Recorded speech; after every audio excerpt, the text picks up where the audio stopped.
Have you ever looked in the mirror and noticed your lower belly beginning to push forward even though your weight hasn't really changed? Maybe your back feels tighter than it used to. Standing for longer periods feels more tiring. And no matter how much you walk or try to stay active, your posture just doesn't feel as upright or comfortable as it once did. For many adults over 50, this shift appears quietly, almost without warning. One day your clothes fit differently. Your balance feels slightly off. Your body leans forward in ways you never consciously chose. Most people assume this is simply part of aging. They blame their metabolism, weaker abdominal muscles, or gradual muscle loss over time. But what if your belly isn't actually the true issue? What if the real change begins deeper, at the foundation of your body, the pelvis? The pelvis supports your spine, connects to your hips, and influences how you stand, walk, and even breathe. When its position shifts, the rest of the body adapts around it. One of the most common pieces of advice after 50 is simple. Just walk more. And walking is wonderful. It supports heart health, improves mood, and keeps the body in motion. But walking mostly trains the body to move forward in a straight line. Life doesn't happen only in straight lines.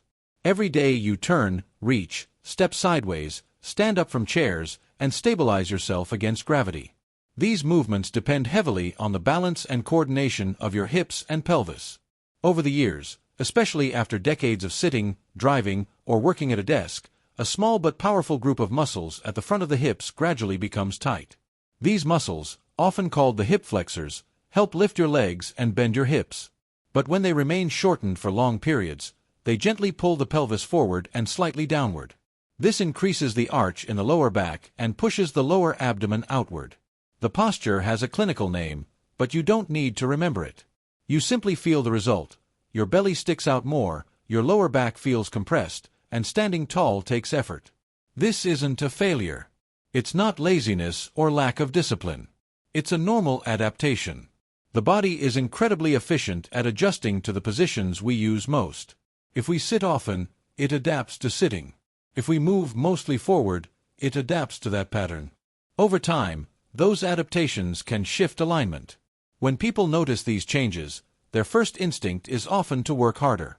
They do more abdominal exercises, hoping stronger abs will pull everything back into place. Others stretch aggressively or increase their walking distance. Yet many find that despite effort, the posture doesn't truly change. The lower back still tightens. The body drifts back into the same position. This happens because the body doesn't change through effort alone. It changes through sequence.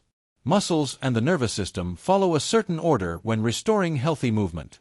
If that order is skipped, the body returns to familiar habits. Imagine a door with a stiff hinge. Forcing the door open harder doesn't solve the stiffness. First you reduce the friction. Then you restore smooth movement. Only after that can the door swing freely again. The same principle applies to the hips and pelvis. Before strengthening, you create space. Before retraining movement, you wake up the right muscles. A gentle three-step reset can help your body realign naturally. It begins by releasing tension in the front of the hips. It continues by activating the glute muscles, which support posture and stability. And it finishes by retraining a basic movement pattern your body already knows but may not be using efficiently. The first step focuses on creating space. Over time, tightness at the front of the hips quietly pulls the pelvis forward.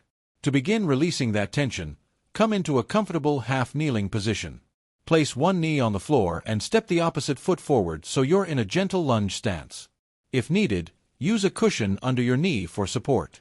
Sit tall through your spine. Imagine a string gently lifting the top of your head toward the ceiling. Slowly shift your hips forward just a few inches. This is not a deep stretch. You should feel a mild opening along the front of the hip on the kneeling side. Instead of arching your lower back, lightly tighten your glutes and imagine tucking your tailbone slightly downward. This subtle adjustment directs the stretch into the hip flexor rather than compressing the spine. Breathe slowly and allow the muscles to soften. Hold for 20 to 30 seconds, then switch sides. Often, simply releasing this area makes standing feel lighter almost immediately. Once tension begins to decrease, the body becomes ready for the second step, activating the glutes. The glute muscles are among the strongest stabilizers in the body. They help support the pelvis, protect the lower back, and power everyday actions like climbing stairs or rising from a chair. After years of sitting, however, these muscles can become less active. When that happens, the lower back and hip flexors try to do more work than they were designed to handle alone. To gently wake up the glutes, lie on your back with your knees bent and your feet flat on the floor about hip-width apart. Let your arms rest comfortably at your sides. Take a slow breath in. As you exhale, press through your heels and slowly lift your hips upward. Think of your glutes guiding the movement, not your lower back pushing it. Lift only until your shoulders, hips, and knees form a straight line. Pause briefly and lightly squeeze your glutes. Then lower your hips back down slowly and with control. Move smoothly and breathe naturally. Aim for 8 to 10 repetitions. You may feel warmth or mild fatigue in the back of your hips. That's a sign the right muscles are waking up again. This step is essential because releasing tight muscles alone is not enough. The body also needs to remember which muscles are meant to provide support. The final step retrains movement.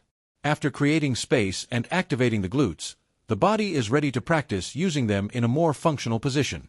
Kneel on the floor with your knees about hip-width apart. Sit your hips gently back toward your heels so your body feels relaxed.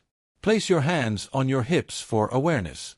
Slowly press your hips forward and upward until your body forms a straight line from shoulders to knees. Focus on squeezing your glutes to bring your hips forward rather than arching your lower back. Pause briefly at the top, then return your hips back toward your heels with control. Repeat this movement slowly about 6 to 8 times. This simple motion teaches the body to extend through the hips instead of the spine.